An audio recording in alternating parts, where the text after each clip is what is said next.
Olá a todos, a paz do Senhor. Hoje teremos mais uma lição da nossa Escola Bíblica Dominical, lição de número 9, com o título Lista das Cidades Conquistadas. A verdade prática da lição vai dizer que Deus tem planos de paz para o seu povo e toda guerra tem o seu fim. Muito importante, antes de iniciarmos essa lição, você ler o capítulo 11 e 12 de Josué para uma melhor compreensão. Para a gente dar início ao estudo dessa lição, a gente precisa entender o cenário. A gente vê que Israel vinha numa crescente de batalhas, numa crescente de vitórias, e agora se apresentava, se não a maior batalha, do povo de Israel, porque eles iam se encontrar agora com uma coligação muito forte, que tinha um poder bélico muito grande. Mas a gente vai ver que Deus estava na frente e que concederia uma grande vitória ao povo de Israel. O ponto 1 é justamente falando sobre a intimidação. A gente vê que a fase final da conquista de Canaã transcorreu no norte e novamente seguiu as reações dos reis da terra. Dessa vez quem estava liderando era Jabim, rei de Azor, que era o líder dessa coligação, assim como aconteceu na lição passada que a gente falou, que quem era o líder daquela coligação do sul era Adonizedeque. E a gente viu que grandes coisas Deus fez. Alarmados pelas conquistas do povo judeu ao sul de Canaã, os reis da terra se organizaram em uma coalizão muito poderosa e se puseram acampados próximo aos exércitos de Israel, inclusive dispondo de uma estrutura militar nunca antes enfrentada por Josué, com carros de guerra muito poderosos. Então a gente vê que houve uma intimidação desse povo, para com o povo de Israel. E talvez com essa intimidação, Josué precisava ser mais uma vez animado por Deus. É o que a gente vai ver no ponto 2. Sabe por quê? Porque Deus promete o livramento a Josué. Ele vai dizer, olha, nesta mesma hora amanhã você já estará com a vitória. E o que a gente entende com isso? Que muitas das vezes situações aparecem na nossa vida, que parecem, nos deixar apreensivos, muitas das vezes até duvidando das promessas de Deus. Mas sempre encontramos refúgios na sua palavra, e foi o que aconteceu com Josué. Josué então lidera o que foi a maior batalha e talvez a mais violenta de toda a sua trajetória. E o que a gente entende com isso é que quanto maior o desafio, maior também será a nossa vitória em Cristo Jesus. Ponto 3 vai dizer que a obediência gera a vitória. O segredo para termos grande vitória, principalmente quando estamos em desvantagem, é nos mantermos fiéis ao nosso Deus e crer que, segundo a sua palavra, Ele nos garante vitória completa. Foi o que a gente falou no tópico passado. Josué foi animado por Deus e ele ali se encheu, de confiança para ir até a batalha, e a gente vai ver que Deus deu uma grande vitória. Assim também conosco. Nós precisamos ser obedientes e confiarmos na vitória. É muito interessante, e isso também vai ser aplicado na famosa fé. Precisamos ter fé que Deus é por nós. Olha o tópico 2 vai falar o caminho para a paz. Pequenos detalhes. Josué pode ser... Muitas qualidades do personagem Josué podem ser destacadas. Liderança espiritual, coragem, bravura, compromisso de fé, honra ao legado de seus líderes. Porém, um grande diferencial em suas vitórias é a forma como obedece os direcionamentos de Deus. Então a gente vê que as grandes vitórias de Israel, elas foram geradas através da obediência do seu líder, que era Josué.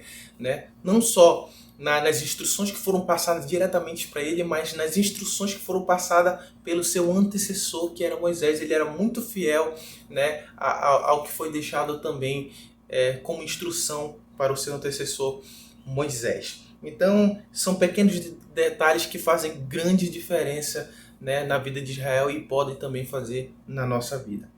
Tempos de guerra. Ao estudar o livro de Josué, precisamos ter em mente qual é a realidade dos povos que habitaram a Terra Prometida e os patriarcas de Israel. Eles eram povos pagãos com culturas e hábitos totalmente abomináveis, como idolatria, sacrifício de crianças e violência generalizada. Algo que sempre gera dúvida, inclusive é o que a gente vem comentando em todo o trimestre, é que por que Deus havia levado o juízo àquelas pessoas que moravam ali naquele lugar que havia sido prometido para Abraão? Era porque era um povo muito pagão, era um povo que realmente fazia coisas abomináveis, e havia chegado a hora de eles se retirarem para que aquele lugar abençoado fosse dado a uma nova nação. E essa nação era a nação de Israel. Tempos de paz. Toda guerra tem o seu fim. Não seria diferente aqui com o povo de Israel. Da mesma forma, na vida cristã, podemos viver momentos de lutas e tribulações que parecem não ter fim. Entretanto, o segredo que aprendemos com Josué é a disposição de viver em obediência à palavra de Deus e ter bom ânimo. Deus sabe a hora em que as lutas vão cessar e a nossa terra prometida será totalmente conquistada. Uma coisa que a gente precisa entender é que Israel precisava passar por essa etapa. As coisas não poderiam ser, como se diz, dadas de mãos beijadas. Eles precisavam conquistar aquela terra. Deus estava na frente. Deus abriu o Mar Vermelho, abriu o Jordão, que quebrou aquelas muralhas de Jericó, mas também era necessário que houvesse um esforço pela parte do povo de Israel. E assim também se apresenta na nossa vida. Deus está pronto a nos abençoar, mas também devemos fazer a nossa parte, nos esforçar, ter bom ânimo e ir à luta, porque assim como houve tempos de guerra, também haverão tempos de paz. Assim, também na nossa vida. Lista das conquistas. No capítulo 12 temos um resumo da conquista da Terra Prometida com uma listagem dos reis derrotados por Moisés antes da travessia do Jordão e também por Josué do outro lado do rio. É nítida a honra dada à memória de Moisés como pioneiro nessa jornada. Então aqui nós iniciamos o nosso último tópico falando justamente do tema, do título dessa lição, que é a lista das terras conquistadas. E o que eu acho muito interessante é que não esqueceram de mencionar as terras que já haviam sido conquistadas ali antes do Jordão, lideradas por Moisés. Então, olha que honra, Não esqueceram de mencionar o líder Moisés nas terras que já haviam sido conquistadas. E a partir do momento que a gente for lendo aqui, eu quero colocar aí na tela para vocês a lista de todas as cidades conquistadas, tanto por Moisés como por Josué, nessa nova empreitada. Então, o ponto 1 vai falar sobre justamente isso, rememorar as conquistas. Toda conquista existe esforço pessoal de quem a pretende conquistar. Mesmo com a promessa e garantia do próprio Deus, o povo de Israel lutou por cada cidade dentro da terra prometida. Foi o que a gente falou, Não foi de mão beijada. Deus estava ali, mas Israel também precisava lutar para conquistar as terras. O ponto 2 vai falar sobre as conquistas de Moisés, foi o que a gente já havia dado uma prévia. O livro não deixou de honrar e de mencionar o nome de Moisés e suas conquistas ali, até mesmo já dando aquelas terras para 2,5 tribos de Israel. Então, vamos passar essa lista aí das terras conquistadas tanto por Moisés como por Josué. O terceiro e último tópico vai falar sobre justamente os reinos conquistados por Josué.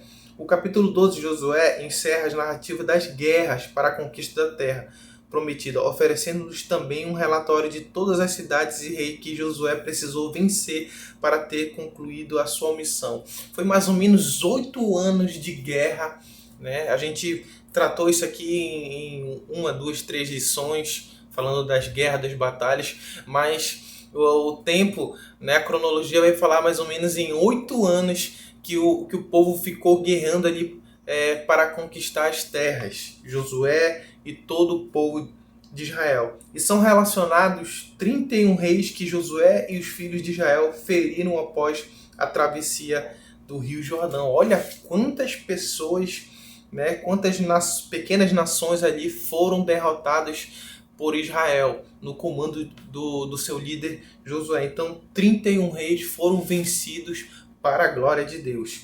Podemos olhar para este mesmo relatório hoje e refletir sobre nossa própria jornada da fé, pensando em todos os motivos que temos para agradecer ao Senhor, pois não fosse suas misericórdias, certamente não poderíamos vencer nenhuma de nossas batalhas. Se a gente for olhar na perspectiva humana, Israel não poderia ter vencido nenhuma batalha. A gente vê que Israel era um povo escravo, viveu por 430 anos no Egito, então eles não tinham uma nação organizada. Eles não tinham treinamento de exército, vamos dizer assim, uma organização de um exército. E tudo isso ali foi, eles foram se desenvolvendo a partir do momento que saíram do Egito, porque passaram a ser livres. né, e passaram a aprender e ser direcionados por Deus desde ali do deserto. Mas eram nações que ainda estavam iniciando, né? A gente vai ver que derrotaram nações que eram desenvolvidas, principalmente nessa lição nós vimos, né, que as nações elas tinham muito maior poder bélico que o povo de Israel. Então a gente consegue entender que tudo realmente foi dado através de Deus, assim também como todas as nossas conquistas foram dadas através de Deus. Olha o que a aplicação pessoal vai dizer. Independente da quantidade de lutas que enfrentamos, certamente um tempo de paz está reservado aos que perseveram até o fim. E em obediência aos mandamentos do Senhor, se tornam vencedores por meio daquele que nos amou. Então, nenhum sofrimento eterno, nenhuma tribulação eterna. Tudo terá seu fim. E é nisso que a gente precisa crer. Nenhum sofrimento é maior do que o nosso Deus. Nenhum problema é maior que o nosso Senhor. E a gente sabe que tudo aqui é passageiro e que nós estamos justamente trabalhando e nos esforçando para estar num lugar bem melhor, que é a vida eterna